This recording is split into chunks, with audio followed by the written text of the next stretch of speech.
சேலம் மேற்கு சட்டமன்ற தொகுதி தமிழக வெற்றிக் கழக வேட்பாளர் லட்சுமணன் புதுரோடு மற்றும் சோளம்பள்ளம் பகுதிகளில் தீவிர வாக்கு சேகரிப்பில் ஈடுபட்டார். அனைத்து தரப்பு மக்களுக்கும் அடிப்படை வசதிகளை ஏற்படுத்தி கொடுக்க வேண்டும் என்பதே தனது நோக்கம் என விஜய் தன்னிடம் 21 நிமிடங்கள் பேசியதாக குறிப்பிட்ட அவர், மக்களுக்கு சேவை செய்யவே அரசியலுக்கு வந்துள்ளதாகவும் தெரிவித்தார்.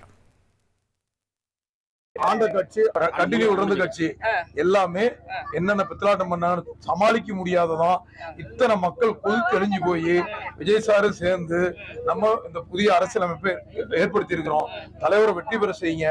100 இல்ல 200% அவர் எங்கிட்ட சொன்னதே 21 நிமிஷம் பேசுறாங்க. தனிப்பட்ட முறையில எங்க 1 to 1 என்கிட்ட பேசுனாங்க.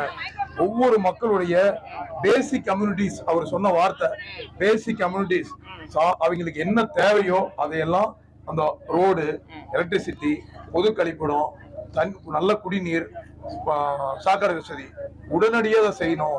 இதுதான் என்னுடைய மெயின் அஜெண்டாவே அப்படின்னாங்க. 1,28,00,000 மனங்களை வென்ற தந்தி டிவி யூடியூப் சேனல். தவிர்க்க முடியாத தம்ப்நெயில், கலக்கலான கான்டென்ட்ஸ். நீங்களும் இந்த குடும்பத்தில் இணைய இப்பவே சப்ஸ்கிரைப் பண்ணுங்க. அசுரபலம் கொண்ட எங்கள் டிஜிட்டல் கரங்களில் உங்கள் விளம்பரங்களை சேர்க்க வாட்ஸ்அப் பண்ணுங்க. 8939888378. Email advtthanditv@dttv.in.